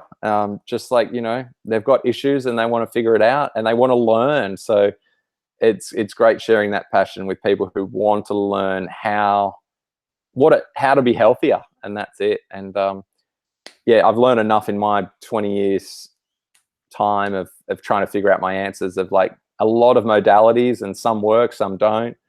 But the big picture, like what I've learned in the last few years is you've just got to address the primary issue first. You can't go like looking into these other little sub levels of like, oh, we just need to increase your vitamin C intake a little bit or something like that. It's like, no, we need to like go for the obvious glaring thing. Exactly. And for some people, that's going to be more hormonal and circadian rhythms for their sleep and things. And for other people, it is going to be like more about stabilizing blood sugars. So, there's always going to be a few key ones for people. So it's really interesting, and everyone's going to have slightly different response and different issues. So that's fun, just because it forces us to learn more about people's responses and different ways the body works, and gives us more information that we can pass on to people in the future as well. So we just enjoy it. It's sort of our passion at the moment. We hope to just continually grow it. And but you can follow me. I'm on Instagram, Twitter. Twitter's kind of more the health stuff that I get into, where you can have those conversations. And Instagram's more of like what I've been up to, racing or training and that kind of stuff. And I don't just put up photos of my steak and eggs there, because that'll just, it's not the right place to start a conversation with anti-carnivore people on Instagram. I like keep that to Twitter, where you can kind of have a balanced conversation a bit easier. Cool. Well, I definitely wish you luck. I'll post all your stuff in the description, your Twitter and whatnot. I'm glad you told me that.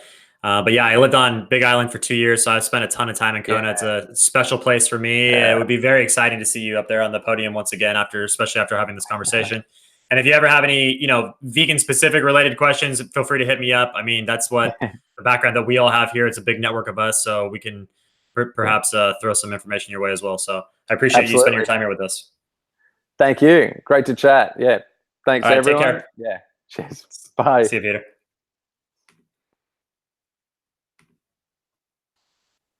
Okay. Let's see.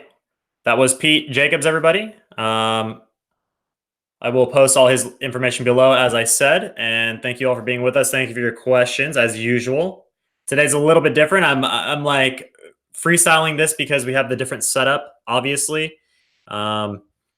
Let's see. Yeah, I definitely want an update from Pete in the future. That dude is definitely really cool, and he's super in tune with his body. I feel like triathletes are the people who know their bodies and their nutrition the best. And it's insane that he won an Ironman with stomach issues and energy issues and recovery issues, and he still managed to get the gold on that, which is freaking awesome. Just goes to show you how important mind state is, really. Nicholas says, has your heart ever hurted from eating fat? No, it has not ever hurt from eating fat. I've not had any issues regarding the way I feel after eating animal foods or carnivore. Feel amazing, to be honest with you, all the time. It's ridiculous. Like, I feel like I can abuse my body again. Feel very robust. It's very nice. Sorry, Eco Steve, you asked about the how far a bike and swim is on the on the Ironman. I think the swim is like 2.5 miles, but the bike is 50 something miles, 56 miles, I want to say. I'm sure that's very easily Googleable. I meant to ask him if he eats raw meat. I forgot about that one, but it doesn't sound like he does. My tongue kept white in the back on carnivore. You won't fix candida on cooked meat. So you're saying that going raw meat will fix the white tongue. Interesting. I haven't been able to get rid of the white tongue no matter what I do, even doing carnivore. You're right. It did get less, but it didn't go away 100%. And Klein Mazard makes a good point. Just because you won't fix it doesn't mean it causes it. You're correct. I do agree with that. Drew, did you feel the earthquake? Where are you now? I'm in San Diego, man. Everybody's freaking out up north because the earthquake was in near Bakersfield, which is like above LA, above Los Angeles. And my family's in Orange County, and they definitely felt it. And actually, yesterday, my brother and his wife were still at the hospital with their baby, their brand new newborn baby, 2 days old. And they were in the hospital, like 4th floor, and the first of the earthquakes hit there. So pretty scary. You know, you're in the hospital, you got your brand new baby, you're trying to like figure life out, and then you've got the whole hospital shaking on rollers. Pretty creepy. And then last night was the bigger one, 7.1. We didn't feel it here at all. So I love earthquakes, so I'm not scared of them at all. It's pretty cool. But the rest of the world, man, they're freaking out. They're all the news is reporting it. Don't forget, I survived through the 7.6 in the Big Island when that one broke the volcano loose. That was wild, man. And that one, the epicenter was about 20 to 30 miles away. So right where I was, the peak zone for feeling it. It was incredible power. 7.6, the biggest earthquake I can remember feeling. And I'm from California, so had definitely a few earthquakes in my lifetime. But that one was extremely powerful. Shook the whole house. The power went out. Things were like, my monitors and the computer was like hopping. I had to run out of the house. Nuts. I am interested in trying a little more raw meat, guys. I've been saying that. I want to get more on the liver and the raw meats. I'm feeling myself wanting to go back into more of a serious carnivore binge again. I've been playing around a lot. I've been eating burritos and rice and beans and messing around and doing all this stuff. And I've been enjoying the vacation or whatever you want to call it. But the weird thing is for me when I was vegan, going off the rails didn't necessarily make me want to eat cleaner, because some of the cleanest foods that I could imagine eating, like lentils, chickpeas, even some fruit smoothies, still gave me stomach issues. Like yesterday, I ate mango after I ate lunch, and I immediately had a stomach ache. You know, so some of these like clean foods, like just straight up raw fruit, can give me some stomach issues. But you know what never gives me an issue is meat. Meat gives me no issues at all. I can eat all types of meat, and I have no issues at all. It all digests good. It all makes me feel good. It all gives me energy. You know, I don't know why I would even do anything else at this point. No Tana. You were there for the quake in Big Island or what? Jay-Z Davis, how is the leftist media in California spinning the earthquake to blame Trump? They're going to find a way. Climate change, Trump's plane landed at the wrong time and it caused a rift in the Andreas Fault. Something dumb. All carbs have the tendency to feed wonky bacteria. Yeah, I agree.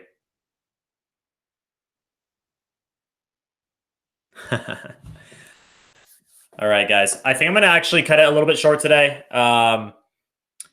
This setup is not, tickling my fancy as much as I would like, but I'm not going to complain about it too much. I do have some UFC to watch tonight, and that starts in about 50 minutes. So I hope you guys are tuning in for that. Gonna be some good fights tonight. I want to hear some reviews from you guys. The chat's just getting popping now, so I can be more with you. Don't have my multiple monitors set up in front of me like normal. T Tribby says, I've been eating about 1/3 of my beef raw. Now that it's hot outside, I don't know about the health benefits. Raw meat is looking better to me nowadays. Interesting. That's cool. Eco C was on Hawaii for the recent volcano activity. Yep, cool. Yeah, that was a once in a lifetime thing, right? Big earthquake, volcanic eruption. That is something to tell your grandchildren. Nicholas said, asking me my favorite plant food products. Man, I still like fruit. It's delicious. I love mangoes, but they still mess with my stomach. Last night I had Brussels sprouts. Those were fantastic. Seasoned really well, cooked really well. A bunch of oil and stuff like that. Of course, they weren't healthy, but they tasted great. But the plant food products that I recommend that don't seem to give me any issues is like white rice. Seems to be pretty benign. And berries. White rice and berries is the only plant foods that I can even recommend in any way that seem to be pretty benevolent. At some point, I got super bloated from any carbs. So Dark says, yep. I had bloating last night for the first time in weeks. It was a foreign feeling to me, where it used to be like a daily feeling to me as a vegan. They say the quakes were really geoengineered attacks on underground deep state bunkers. Whoa, crazy. I don't know about that. Yeah. Brussels sprouts must be cooked in bacon grease. I think he would cook them in a bunch of olive oil, salt, seasonings. They were like charred on the outside. They tasted so good. But anyway, all right, guys, once again, thank you for being with us on the stream. Thanks again to Pete Jacobs. I hope you guys catch all that. We had a lot of information in that. He shared a lot of his story, and hopefully we get some updates from him soon, and much luck to him winning another Ironman. That would be freaking awesome. So once again, keep an eye out for another stream like on Wednesday. I don't know who we're going to pick up, but today was kind of a special treat, getting a real pro athlete in today. Really excited about that. We're definitely moving things forward. Appreciate all the support lately, guys. And the birthday stream, everybody showed a bunch of love on that one too. So appreciate it once again. See you guys. Have a good day.